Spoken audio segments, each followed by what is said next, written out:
हो, आज आपण स्पेशिएशन कडे जाणार आहोत. स्पेशिएशन म्हणजे नवीन जाती तयार होणं, नवीन प्रजाती तयार होणं. या स्पेशिएशन मध्ये कोणत्या कारणामुळं या न्यू स्पेशीज निर्माण होतात त्याच्याबद्दल थोडीशी माहिती या ठिकाणी दिलेली आहे. तर पहा, फॉर्मेशन ऑफ न्यू स्पेशीज. स्पेशीजचं मिनिंग तर कळलेलं आहे, जाती, प्रजाती. New species of plants and animals are the effect of evolution. म्हणजे new species of plants and animals ह्या इव्हॉल्युशनमुळं, उत्क्रांतीमुळे निर्माण होतात. Species is a group of organisms that can produce fertile individuals through natural reproduction. Fertile individuals म्हणजे जे individuals reproduction करू शकतात, संतती निर्माण करू शकतात नॅचरली, त्यांनाच आपण फर्टाईल इंडिव्हिज्युअल्स असं म्हणतो. म्हणजे स्पेशीज हा एक अशा ऑर्गॅनिझमचा ग्रुप आहे that can produce fertile individuals through natural reproduction. Natural रिप्रोडक्शनच्या साह्यानं ते न्यू ऑर्गॅनिझम्स तयार करू शकतात, त्यांनाच आपण म्हणतो स्पेशीज. स्पेशीज का तयार होतात? तर ड्यू टू इव्हॉल्युशन. आता प्रत्येक स्पेशीज ही स्पेसिफिक जिओग्राफिकल कंडिशन मध्ये ग्रो होते. Each species grows in specific geographical condition. म्हणजे प्रत्येक स्पेशीजची जिओग्राफिकल कंडिशन, भौगोलिक परिस्थिती ही वेगवेगळी असते. डोंगराळ भागात राहणारे प्राणी, त्यांची जी स्पेशीज आहे त्यांची जिओग्राफिकल कंडिशन वेगळी आहे. पठारावर राहणारे त्यांचे वेगळे. त्यानंतर अगदी थंड हवामानाच्या प्रदेशात राहणारे, ज्याची त्याची जिओग्राफिकल कंडिशन्स वेगळी आहे. आणि या वेगळ्या जिओग्राफिकल कंडिशन मुळेच डिफरंट स्पेशीज राईज होतात, निर्माण होतात. जर जिओग्राफिकल कंडिशन्स डिफरंट असतील तर त्या ठिकाणी अवेलेबल असणारं जे फूड आहे, त्याचप्रमाणे तिथं जे हॅबिटॅट आहे, जे राहण्याचं ठिकाण आहे, रिप्रोडक्टिव्ह त्यांची ॲबिलिटी, आता ही ॲबिलिटी सुद्धा तिथं असलेलं जे वातावरण आहे, रिप्रोडक्टिव्ह पिरियड, हा ज्या त्या स्पेशीजचा डिफरंट आहे आणि हा जिओग्राफिकल कंडिशनशी रिलेटेड आहे. म्हणजे ज्या त्या स्पेशीजचं food, habitat, reproductive ability, reproductive period, all these are different. आणि हे वेगळे असल्यामुळंच डिफरंट स्पेशीज आहे. न्यू स्पेशीज ज्या वेळेला तयार होतात, पूर्वी अस्तित्वात असलेल्या स्पेशीज पासूनच न्यू स्पेशीज तयार होत आहेत. मग या तयार होण्याच्या महत्वाचं कारण आहे याला म्हणजे जिनेटिक व्हेरिएशन. स्पेशिएशन मधला हा महत्वाचा पॉइंट आहे, जिनेटिक व्हेरिएशन. जीन मध्ये काहीतरी चेंजेस घडून येतात, म्युटेशन घडून येतात, व्हेरिएशन घडून येतं आणि त्याच वेळेला न्यू स्पेशीज तयार होतात.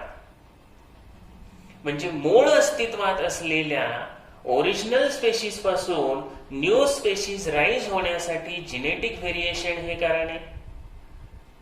त्यानंतरचा पॉइंट आहे, geographical and reproductive changes are also responsible.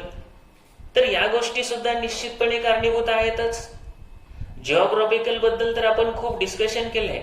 Geographical and reproductive changes, त्याच्यामध्ये काही बदल झाले, जिनेटिक व्हेरिएशन जर घडून आलं तर न्यू स्पेशीज निर्माण होणार. त्याचप्रमाणे आणखी एक गोष्ट लक्षात घ्या, जिओग्राफिकल और reproductive isolation also leads to speciation. Geographical और रिप्रोडक्टिव्ह आयसोलेशन म्हणजेच तुम्हाला त्याच्यापासून आयसोलेशन म्हणजे सेपरेशन, विलगीकरण. आता आयसोलेशन हा शब्द सध्याच्या कोरोनाच्या काळामध्ये कंटिन्युअसली ऐकला जातोय. सेपरेशन, वेगळ्या जिओग्राफिकल कंडिशन मध्ये राहिल्यामुळं, रिप्रोडक्टिव्ह आयसोलेशन मुळे न्यू स्पेशीज राईज होतात. ही गोष्ट इथं ध्यानात घ्या.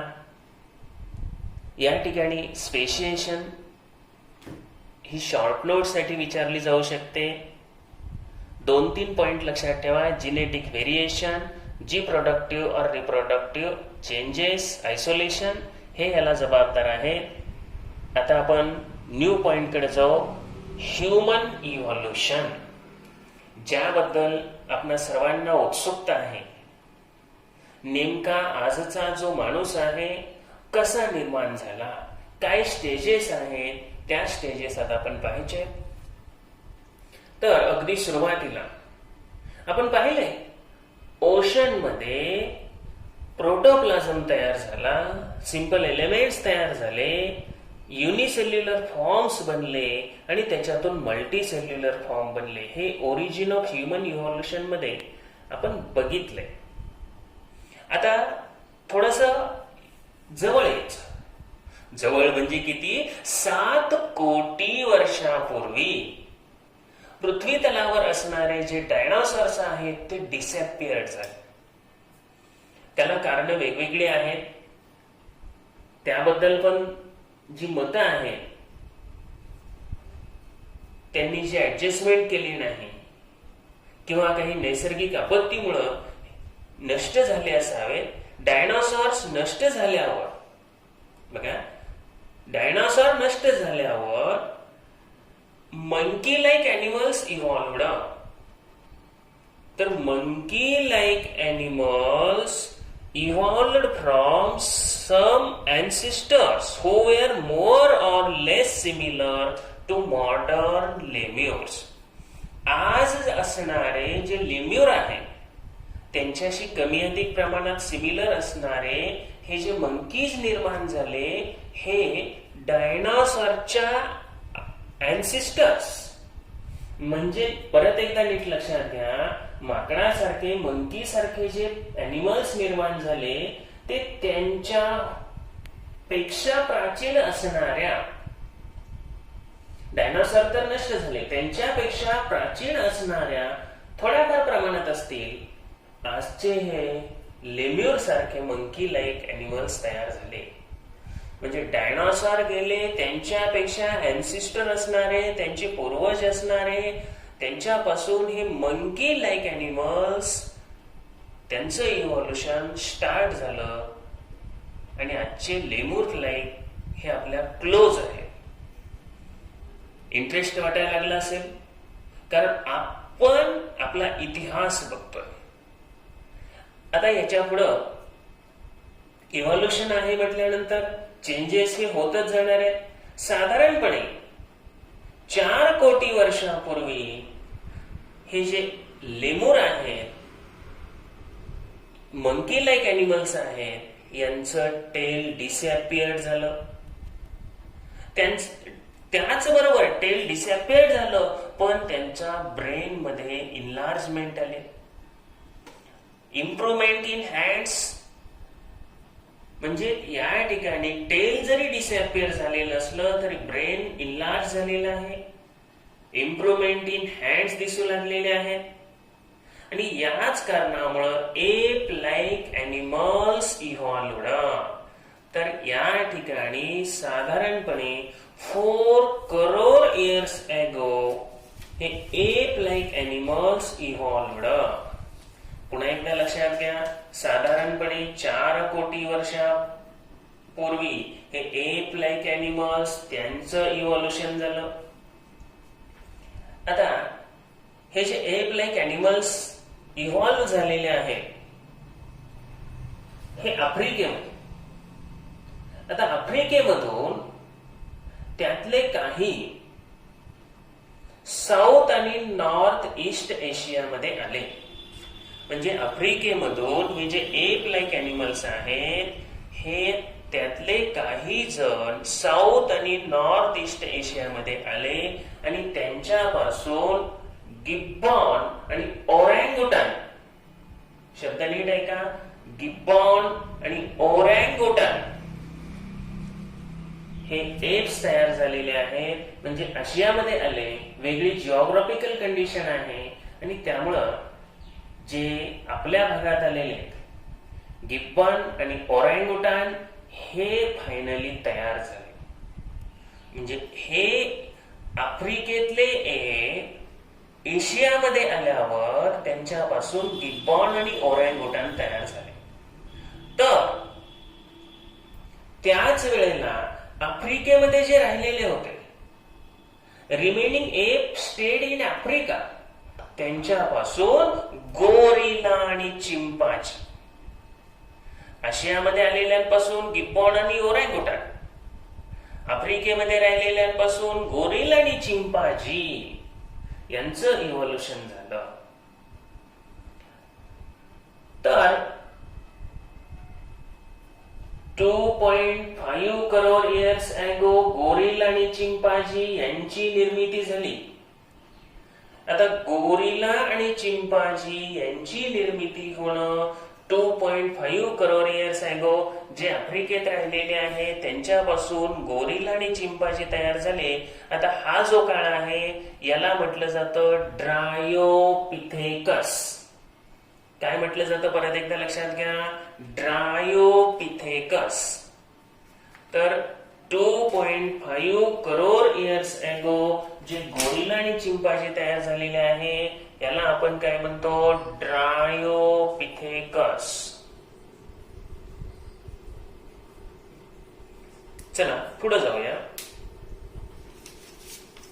ड्रायोपिथेकस नंतर आता खऱ्या अर्थानं जो आजचा माणूस आहे, जो 2 पायांवर चालतोय, तो माणूस डेव्हलपमेंटला सुरुवात झाली. आता त्याचं नाव आहे रामापिथेकस. माहितीये तुम्हाला प्रभू श्री रामचंद्र. तर या नावावरून निश्चितपणे आपल्या देशातल्या लोकांना तर पहिला ह्युमन लाईक अॅनिमल जो तयार झालेला आहे, जो 2 कोटी वर्षापूर्वी first human like animals walking on 2 legs. तर 2 पायावर तो चालू लागला, झाडावरून तो खाली आला, कारण ड्राय कंडिशन्स आपण बघितले होते. त्यामुळे झाडावरून तो खाली आला, जमिनीवर राहू लागला आणि त्याचे हात विकसित झालेत. अगदी एप पासूनच या ठिकाणी सुरुवातीच्या एप पासून त्याच्या हाताचा विकास व्हायला लागलाय आणि आज तर यांचे जे हात आहेत ते इटिंग किंवा अदर ऑर्गॅनिझम अदर वर्क साठी अवेलेबल झालेले आहे. तर आपण रामापिथेकस 2 करोड इयर्स अगो आफ्रिकेमध्ये असणाऱ्या ह्या एपचा इतिहास बघतोय. पहिले पुन्हा नीट लक्षात घ्या, पहिले हे ह्युमन लाईक अॅनिमल्स आहे. रिकाम्या जागा जोड्या लावा, त्याच्यासाठी हा पॉइंट नीट लक्षात ठेवायचा. First human like animals Ramapithecus. आणि आपल्याला मगाशीच आठवण करून दिली की रामापिथेकस कुणालाच विसरणार नाही. रामाची आठवण येऊ द्या. बरोबर या ठिकाणी पहिला ह्युमन लाईक अॅनिमल्स अगदी करेक्ट लिहिणार. 2 पायावर चालणारे, जमिनीवर राहणारे आणि हाताचा वापर करणारे हे आहेत रामापिथेकस एप. आता रामापिथेकस यांच्यापासून पुढे जायचंय. साधारणपणे 40 लाख वर्षापूर्वीचा इतिहास आहे. पहिलं रेकॉर्ड आपण बघितलं होतं रामापिथेकसचं. आता आपण आणखी जवळ आलो. हे जे एप आहेत सगळे बुद्धिमान होत चाललेले आहेत, बुद्धीचा विकास होत चाललेला आहे, मोर अँड मोर इंटेलिजंट होत चाललेले आहेत. तर साऊथ आफ्रिकेमधील साधारणपणे 40 लाख वर्षापूर्वीचे जे एप आहेत ते अधिक लार्जर झाले, अधिक इंटेलिजंट झाले, आणि हा जो माणूस आहे या माणसाला, ह्युमन बिईंगला ऑस्ट्रेलियोपिथेकस असं म्हटलं जातं. Dryopithecus, Ramapithecus, Australopithecus. साधारणपणे 40 लाख इयर्स अगो. पुढचा जो कालावधी आहे 20 लाख इयर्स अगो. 20 लाख वर्षापूर्वी जो ह्युमन बिईंग तयार झालेला आहे त्याची मॉर्फॉलॉजी मात्र आजच्या जो होमोसेपियनशी रिलेटेड, त्यातला होमो हे जे जिनियस आहे त्याच्यासारखी तयार होऊ लागली. म्हणजे मॉर्फॉलॉजी, शरीर रचना ही 20 लाख वर्षापूर्वी आजच्या तुम्हाला जे होमोसेपियन आहे त्यातलं होमो या जिनियस सारखी त्याची मॉर्फॉलॉजी दिसू लागली. त्याच्यातून जो स्किल्ड ह्युमन आहे तो स्किल्ड ह्युमन कौशल्याची कामं तो करू लागला, कारण हात विकसित झालेले आहेत. सगळ्यात महत्वाचं काय आहे, हात विकसित झालेत, आणि अशा रीतीनं हा स्किल्ड ह्युमन तयार झाला. त्यानंतर 15 लाख वर्षापूर्वी हा माणूस आता इरेक्ट पोश्चर न चालू लागला, अगदी ताठ उभा राहून चालू लागला, आणि शीत मोठ्या प्रमाणामध्ये क्रांती झालेली आहे. तर 15 लाख वर्षापूर्वी इरेक्ट पोश्चरनं तो चालू लागला. चायना आणि इंडोनेशिया हे एशियन कंटिनेंटचे जे पार्ट आहेत त्याच्यामध्ये त्याचे जे फॉसिल्स आहेत, त्याचे जे पुरावे आहेत ते सापडलेले आहेत. कंटिन्युअसली त्याचा ब्रेन विकसित होत जातोय, ब्रेन मध्ये हा बदल होत जातोय. त्यानंतरचा कालावधी साधारणपणे 1 लाख वर्षापूर्वी, 1 लाख इयर्स अगो, वेल डेव्हलप्ड ब्रेन, आणि मानवाच्या जीवनाला गती देणारा जो शोध आहे तो म्हणजे यूज ऑफ फायर. तर अग्नीचा शोध लागला, आणि त्या अग्नीचा शोध लागल्यापासून फार मोठे चेंजेस घडून आले. मानवी जीवनामध्ये अग्नी आणि चाक या 2 गोष्टींचा शोध लागल्यावर अतिशय वेगाने प्रगती सुरू झाली. तर ही 1 लाख वर्षापूर्वी साधारणपणे यूज ऑफ फायर हा जो माणूस आहे साधारणपणे 1 लाख वर्षापूर्वीचा, हा जवळपास जो वाईज मॅन आहे त्याचा मेंबर होण्या इतपत डेव्हलप झालेला आहे. म्हणजे त्याचा जो ब्रेन आहे हा डेव्हलपिंग ब्रेन आहे. हा जवळपास तो first member of wise man होण्या इतपत झाला. आणि त्या माणसाचं जे नाव आहे तर ते आहे निअँडरथल मॅन. निअँडरथल मॅन हा या ठिकाणी तुम्हाला first member of wise man विचारलं जातं. First member of wise man, Neanderthal man. चला पुढे जाऊया. साधारणपणे 50,000 इयर्स अगो क्रो-मॅग्नन मॅन इव्हॉल्वड. या वेळेला इव्हॉल्युशनचा जो रेट आहे तो खूप फास्ट आहे. हा होमोसेपियन्सचा मेंबर आहे. क्रो-मॅग्ननच्या कालामध्ये इव्हॉल्युशनचा जो रेट आहे तो रेट जास्त आहे. हा होमोसेपियन आहे. 20 लाख वर्षापूर्वी होमोसी सिमिलर जीनस आलं. 15 लाख वर्षापूर्वी जे वाईज मॅन आहे त्याच्यात तयार व्हायला, त्याच्यामध्ये समाविष्ट व्हायला डेव्हलपमेंट झाली. 1 लाख वर्षापूर्वी तो वाईज मॅन बनला, आणि त्यानंतर आणखी डेव्हलपमेंट पुढे तशीच चालूच आहे. आता अगदी जवळच्या कालावधीमध्ये जायचं आहे, अगदी क्लोज. किती क्लोज?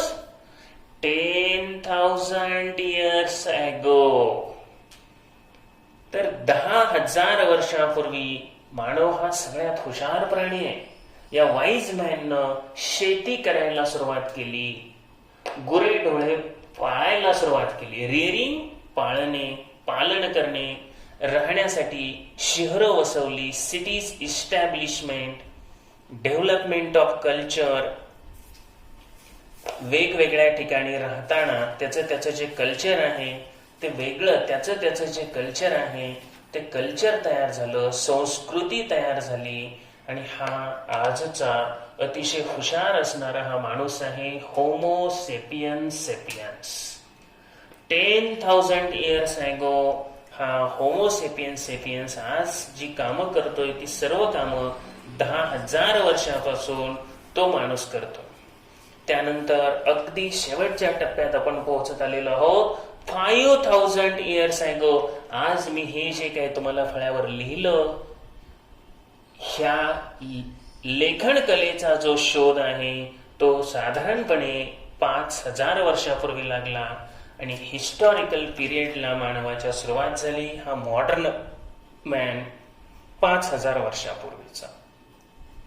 त्यानंतर आणखी क्लोज फक्त 400 years ago आज जे सायन्स आहे एवढं विकसित झालेलं आहे, मॉडर्न सायन्सची जी निर्मिती आहे त्याचे जे इमर्जन्स आहे साधारणपणे 400 years ago.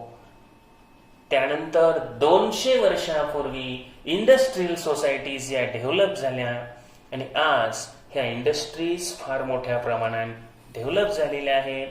तर अशा रीतीनं मानवाच्या उत्क्रांतीचा स्टेप वाईज आपण इतिहास पाहिला, मानव कसा डेव्हलप होत गेला हे आपण पाहिलेलं आहे. आता ही डेव्हलपमेंट स्टेप वाईज लक्षात ठेवा. छोटे छोटे प्रश्न असतात त्याच्यावर. त्याचबरोबर एक्झरसाइज मध्ये पण काही प्रश्न आहेत. महत्वाचे पॉइंट ह्याच्यात लक्षात ठेवा आणि जर लक्षात राहत नसेल तर एक छोटस निमोनिक्स आपण बनवू. नीट लक्षात घ्या. हे निमोनिक्स जर लक्षात ठेवलं तर लगेच बऱ्यापैकी स्टेप्स लक्षात राहतील. तर निमोनिक्स लक्षात घ्या. आहेत रेडी सगळे निमोनिक्स साठी? तर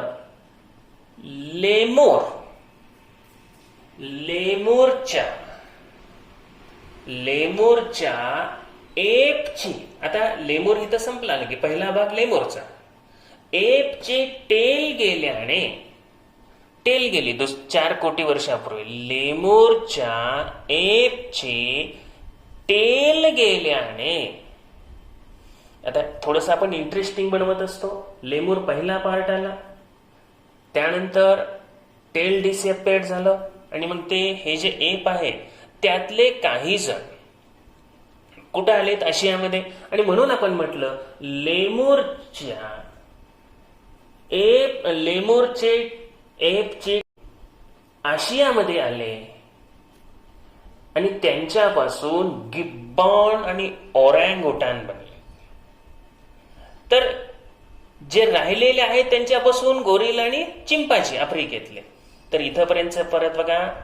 लेमूरच्या एपचे टेल डिसअपिअर झाल्याने काही जण रुसून आशियात आले व त्यामुळे ते गिब्बॉन आणि ओरँगुटान बनले. तेव्हा गोरिला आणि चिंपांझी डॉक्टर रामकडे गेले किंवा डॉक्टर रामांकडे गेले. बघा, लेमूरच्या एपचे टेल डिसअपिअर झाल्याने काही जण रुसून आशियात आल्याने गिब्बॉन व ओरँगुटान बनले. तेव्हा गोरिला चिंपांझी हे डॉक्टर, आता डॉक्टर ड्रायोपिथेकस साठी डॉक्टर रामांकडे 2 पायांवर, वाटलं तर आणखी म्हणा 2 पायावर पहिल्यांदा माणसासारखे चालत गेले. आणि डॉक्टर राम लक्षात राहणार आहेत. डॉक्टर रामांकडे 2 पायांवर चालत गेले, हात जोडून विनवणी केली, म्हणजे हाताचा उपयोग करू लागले खाण्यासाठी, इतर कामासाठी.